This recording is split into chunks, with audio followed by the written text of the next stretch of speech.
Welcome to EFT MBA Mastering Business Acumen with the help of EFT business experts. Learn the marketing, mindset, and skill set you need to create the EFT coaching practice of your dreams. Visit www.eftmba.com for more information. And now, here's the EFT training team that embodies the art and science of EFT. Alina Frank and Dr. Craig Weiner. Well, hello, everyone. Today is going to be an interesting show. We have a lot to say about it. We're going to get started immediately. Just wanting to welcome my partner on this show and in the EFT MBA program. Hey, Craig. Hello, Alina. Good morning. All right. So the title of the show is How Your Personal Life Dramas Affect Your EFT Business. And there's no doubt about it, your history does follow you. Your personal traumas, chaos can be like shadows that never let you go. You try a fresh start, you begin a new tapping career, and the same disappointments of your past rear up in what was supposed to be a new and different trajectory.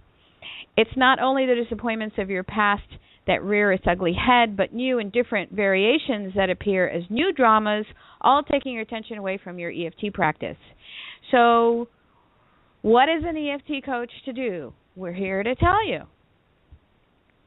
Oh, let's go with what does it mean? Life dramas. What is that? How can we define that? Because that's a broad statement. It's really broad. And how one person defines a drama, varies from each other person. But you know what? It was funny. I just sat down preparing for the show and just said, you know what? I'm just going to journal out what are potential sources of life dramas that are showing up for friends, clients, practitioners, etc., that could easily distract you away from your EFT business. Mm-hmm. So here's just a beginning. Here's just a beginning start. Personal and professional dramas that can affect your practice. How about partner relationship, conflicts, fights, intimacy issues, separations, and moving all the way to divorces. So all the conflicts that can happen from day to day, from little to really big, that's happening at home in your primary relationship that can totally distract you from your business, right? That's easy. Go ahead. You want to add something? Well, yeah, since this is something that I work with a lot in my private practice, I will say that this is for women especially, this is the number one challenge.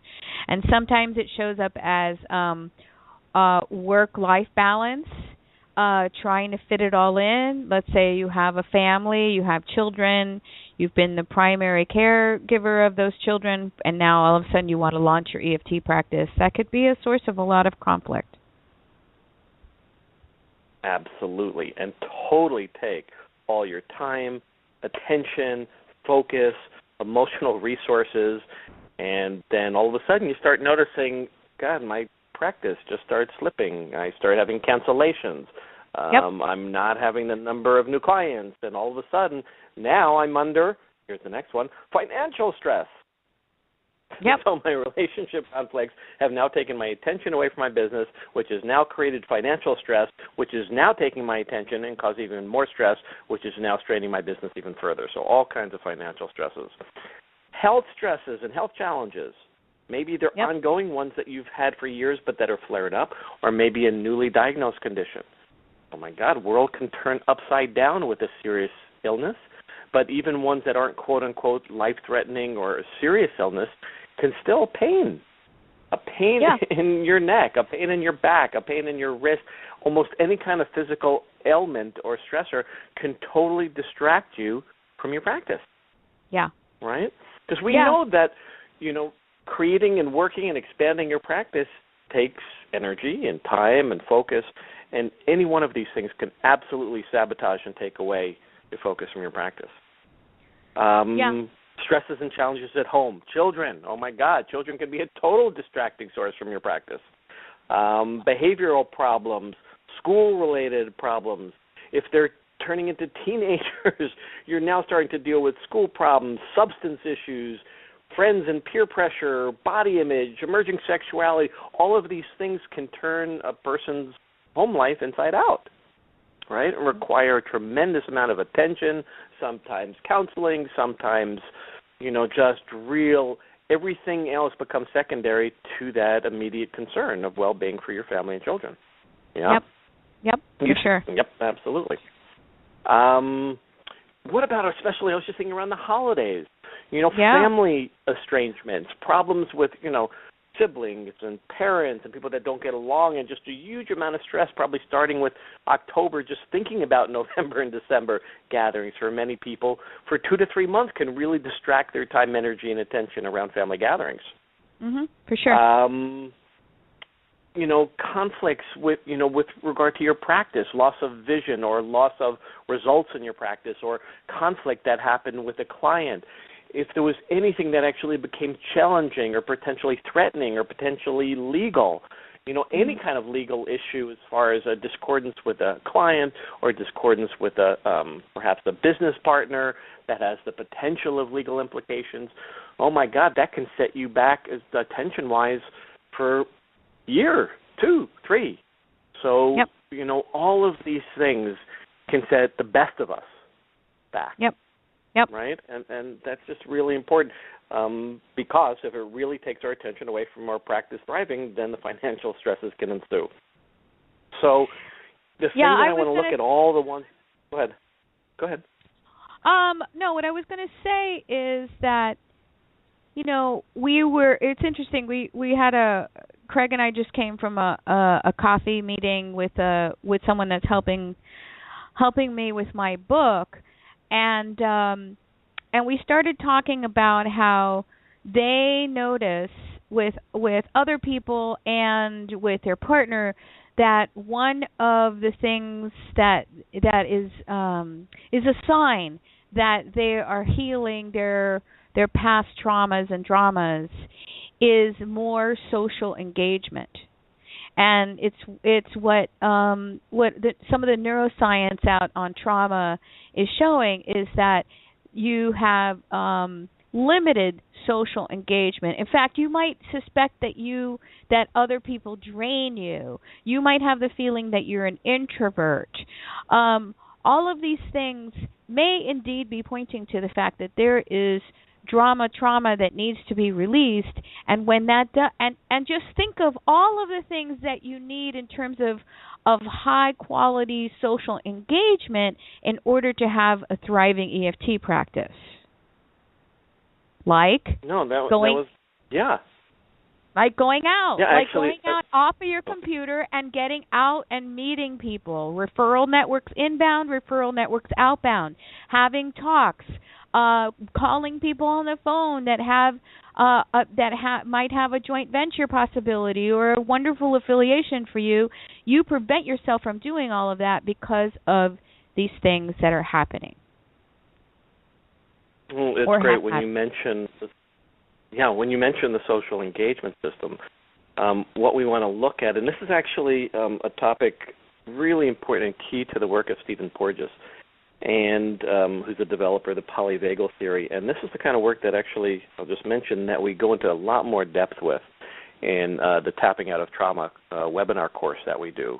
And we look at some of the concepts actually I'll bring in to today's call. And so just so you know, if you're interested, you can go to tappingoutoftrauma.com. The next 8-week course begins in early February.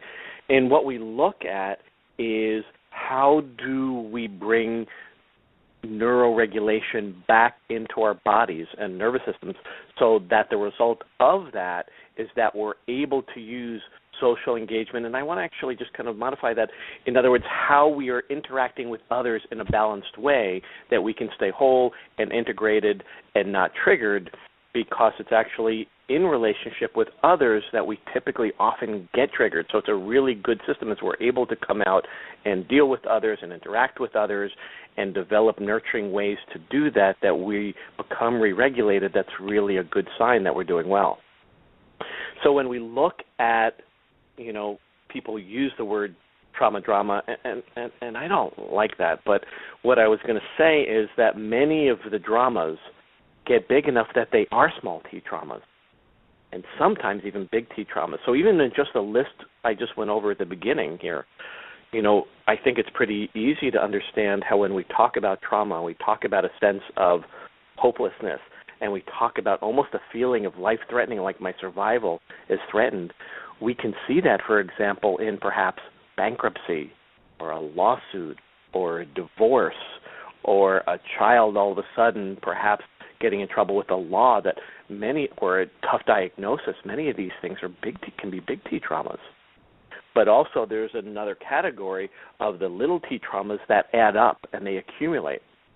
Now the trick is that if we're out there in our life and all of a sudden there's a conflict with our child, with our spouse, etc., and all of a sudden we find ourselves really getting derailed and our practice is really collapsing and falling apart, what it might not be is just this one, and most EFT practitioners know this in working with their clients, but sometimes they miss it because we can't always see ourselves, the triggering aspect or the kindling aspect neurologically of what just happened in that conflict being a derivative of or connected to a much larger trauma earlier in life.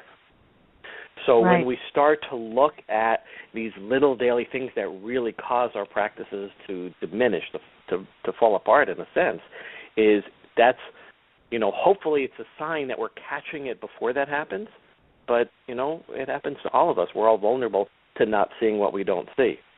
So what I want to look at in that idea is when we get physiologically triggered, even if it's by a conflict, a small conflict, and we find ourselves being triggered, physiologically what happens is, just remembering your basic physiology is we move into that hyper-aroused state.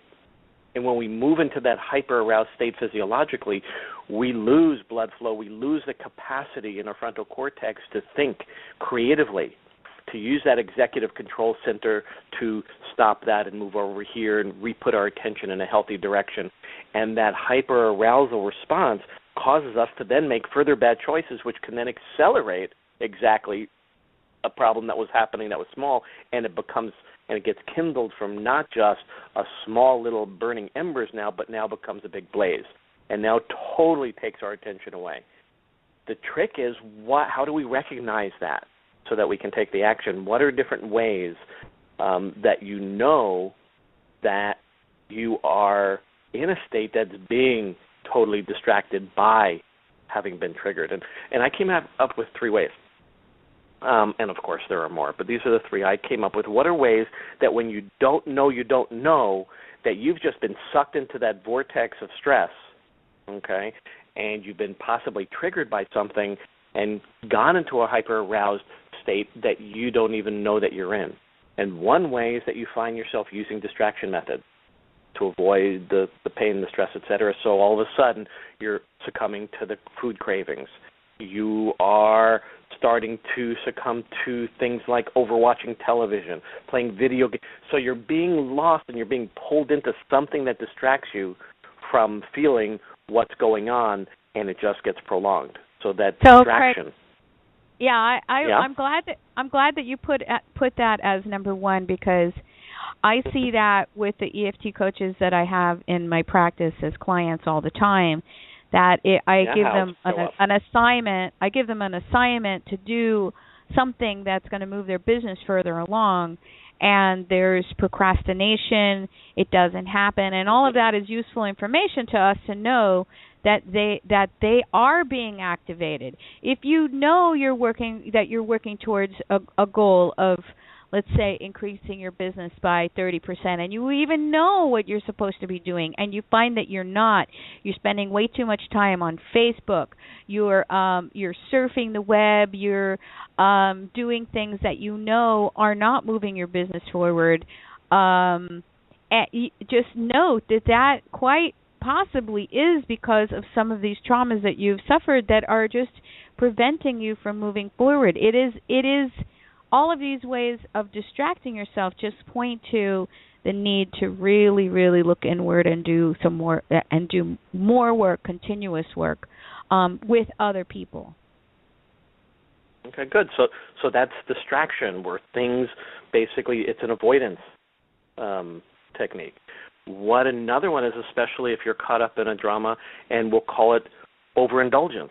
In other words, where you find yourself retelling the story of what's going on to anybody. You're writing about it, you're telling, but mostly you're verbalizing and you're talking. You're finding yourself being caught in the story like a vortex that you can't step out of or move out of.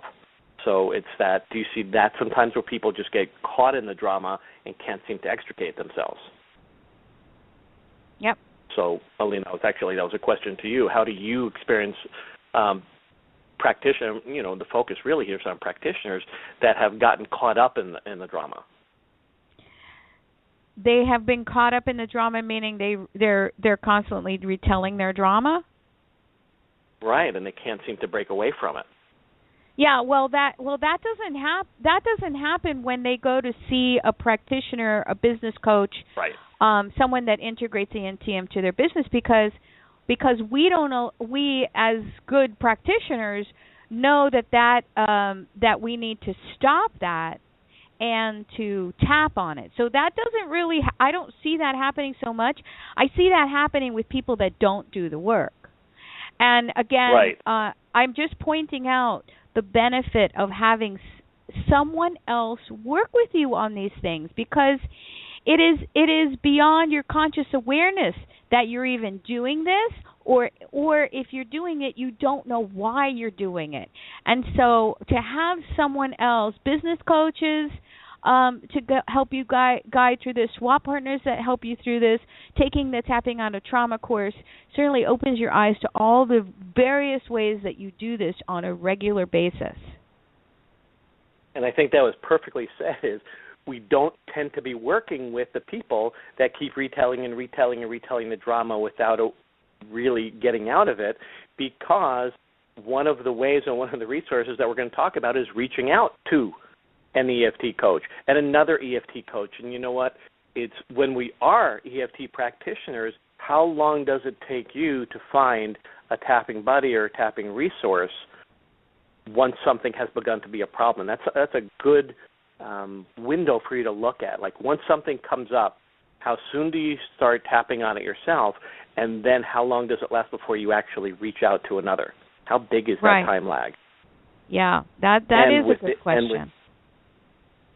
And within that, just to watch probably the phase of how long does it last of the not wanting to let go of the drama, of the anger, of the disappointment, of the righteousness, etc., before you actually reach out, before you do your own work, and then before you reach out to another to assist you in moving through that. What is that interval, time period is an important one to look at. Mm-hmm. I can see that. So let's just say that you are caught up in some conflict in your life and something that's taking your attention away from your practice, and you have become aware of it. You notice that you're not being creative. You haven't written a blog post in a month. You haven't tapped on yourself for a period of time. You're starting to come to, wow, this is really starting to affect me, and you're starting to developing that witnessing capacity of this is an issue. And that's a big part of the effectiveness of when we start to neuroregulate ourselves, and we can start to use more of our right brain, and we can start to witness, oh, this is what's happening. Look at those connections. I didn't get that. And we're starting to step back and see that. One of the ways to help you accelerate that process toward balance again is through, again, something that we go into a lot more depth in the Tapping Out of Trauma course, which is called resourcing. Mm-hmm. Resourcing simply are what are those methods that you know in advance help you to re-regulate yourself. Okay? Now, we'll talk about tapping because that's an obvious resourcing, but there's also many other somatic and other techniques. But how about just simply, what are those things that help you find balance but not avoid? So in other words, when you go take a walk in the woods or maybe on the beach, or maybe listening to a particular type of music, or cultivating your meditation or your prayer practice, or getting body work, or sitting in nature, or engaging in some creative outlet, what are the things that when you do that make you feel not just the absence of the discomfort, but actually start to cultivate that inner sense of expansiveness? And so when you start to engage more fully and more regularly, especially when there's dramas going on, The problem is that's usually the first thing that drops out because we're so consumed by the drama that we actually don't have time to take a walk, don't have time to meditate, don't have time to et cetera, that we get pulled away from that, and it's actually the most important time. So learning amidst the storm to find the importance of resourcing, but usually when we're in the middle of the cyclone, we can't even creatively think about our different resources. So that's a really helpful tool to have in advance. Sit down, actually, right after the show. Here's my invitation. As soon as you get off listening to this, sit down and begin a list somewhere in your notepad of my resources. What are things that when I engage with bring me balance, bring me back into a state of flow, bring me into that place of higher consciousness, a more loving space, more in a state of flow, and so that you have those in advance, having thought out when you are able to think creatively, than when you are amidst the drama in which you can't think creatively nearly as well. I want to just also talk about the distinction between different types of tapping. And so as a chiropractor, I use the words acute and chronic a lot, but I'll call it acute or first aid tapping is really important, right, Lena? I mean, there's a real definite place for that. We see that all over the place. When all of a sudden something is up, something has pulled me into a dysfunctionally not neurally regulated state, and now I'm hyper-aroused or I'm shut down in a free state, and all of a sudden I need to tap to bring myself back to balance, So in the trainings, we obviously teach EFT to help somebody self-neuroregulate themselves when they're being pulled off like that. But we all know that we've had traumas and we have a history, and we know that there's the tendency, especially when we've had bigger traumas, to have what's called the compulsion to repeat the trauma, where we start to see recurrent themes of dysfunctional patterns show up in our life that trigger us.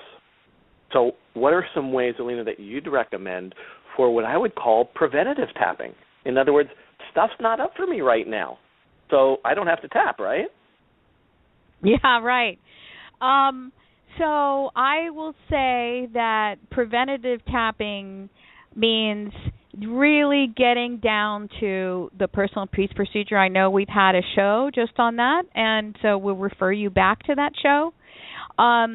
If you integrate EFT into your practice, I don't care if you're a massage therapist or a licensed psychotherapist. If you have not gone through your personal peace procedure, you're going to see that stuff show up in your business in one way or another. And you're going to set yourself up for success if you do take the time and the energy and the focus of doing that, either with a swap partner, various swap partners if you're all students and not certified, and or doing a good part of it yourself. I can't say enough about it, and I know that those people that do well in our business are the ones that continue to do the work on themselves. And I am always surprised when I ask in an advanced training, how many of you have done your personal peace procedure, and the vast majority haven't. So really, it give yourself a leg up and just go through it. Set yourself up a goal for the new year to get through it. Do it. You will be surprised at all the many ways that you feel better, that you get things done, that you're less lost in the drama, more in what you call in the tapping out of trauma class, your regulated state, or the resilient state. How do you call it? Both of those. Yeah. And the thing that I want to add that, for a long time I always thought that was intimidating is that the personal peace procedure is something that you have to do totally by yourself. Yeah. Right? No. And so I know, but I think that a lot of people sometimes think that, and it gets overwhelming. So one of the things that I've just noticed in the MBA program, one of the most incredibly valuable pieces is the tapping partners, because they're tapping with another partner each week, right? So that regularity of tapping, I've seen nothing accelerate their progress with regard to their limitations, especially with regard to the business of practice, than having that regular tapping that we all know we should be doing. Right. But not everybody does.